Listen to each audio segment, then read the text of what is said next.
স্বজনরা জানান, মঙ্গলবার রাতে স্ত্রী মনি আক্তারকে শেরেবাংলা মেডিকেল কলেজ হাসপাতালের গাইনি বিভাগে ভর্তি করেন তার স্বামী মোহাম্মদ সবুজ। সেখানে অবস্থা আরও খারাপ হলে অপারেশনের জন্য রক্ত ও ওষুধ সংগ্রহের পরামর্শ দেন চিকিৎসকরা।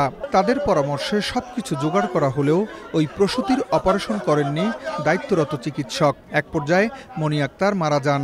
চিকিৎসকরা যথাসময় পদক্ষেপ না নেয়ায় তার মৃত্যু হয়েছে বলে অভিযোগ করেন স্বজন ও হাসপাতালের অন্যান্য রোগী ও স্বজনরা। আমি ওষুধ, পানি, রক্ত সব ম্যানেজ করছি, টাকা দিতে চাইছি 1 লাখ আমার স্ত্রীর অপারেশনের জন্য।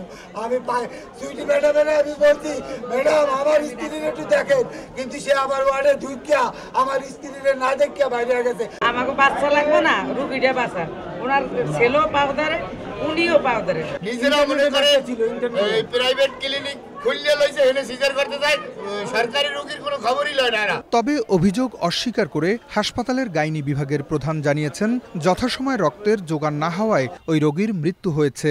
ওনার যে রক্তের গ্রুপটা ছিল, এটা ছিল একটু প্রবলেম, যে এবি পজিটিভ সহজে জোগাড় করা যায় না। এরপর এরা আর জোগাড় করতে পারে না, ওরা তো ওটি শেষ করে চলে গেছে। আমাদের কালকে ছিল পোস্ট এডমিশন।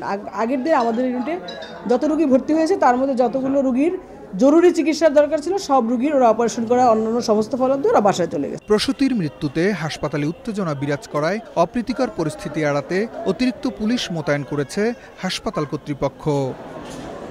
ফিরদাউস সোহাগ, সময় সংবাদ, বরিশাল।